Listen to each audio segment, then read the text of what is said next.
اے ایمان والو، انصاف پر قائم رہو اور اللہ کے لیے سچی گواہی دو، خواہ یہ تمہارے اپنے خلاف یا تمہارے ماں باپ اور رشتہ داروں کے خلاف ہی ہو۔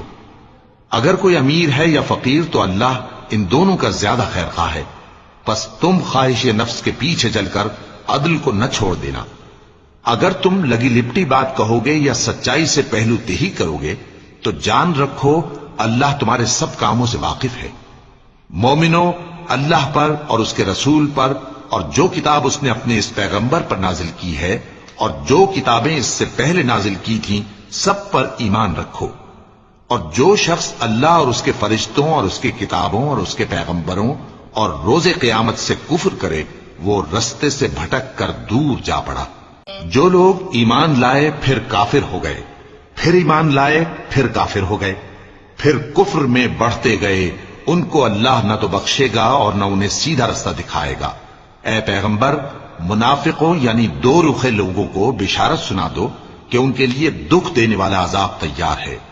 وہ جو مومنوں کو چھوڑ کر کافروں کو دوست بناتے ہیں، کیا یہ ان کے ہاں عزت حاصل کرنی چاہتے ہیں؟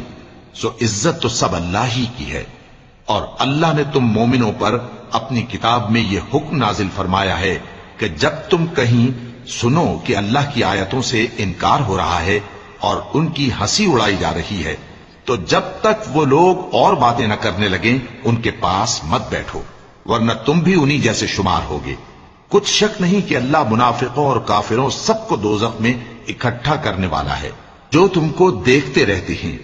پھر اگر اللہ کی طرف سے تم کو فتح ملے تو کہتے ہیں کیا ہم تمہارے ساتھ نہ تھے، اور اگر کافروں کو فتح نصیب ہو تو ان سے کہتے ہیں کہ کیا ہم تم پر غالب نہیں تھے اور تم کو مسلمانوں کے ہاتھ سے بچایا نہیں۔ اب اللہ تم سب میں قیامت کے دن فیصلہ کر دے گا، اور اللہ کافروں کو مومنوں پر ہرگز غلبہ نہیں دے گا۔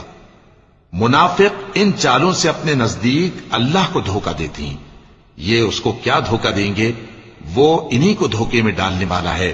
اور جب یہ نماز کو کھڑے ہوتے ہیں تو سست اور کاہل ہو کر صرف لوگوں کے دکھانے کو، اور اللہ کو یاد ہی نہیں کرتے مگر بہت کم۔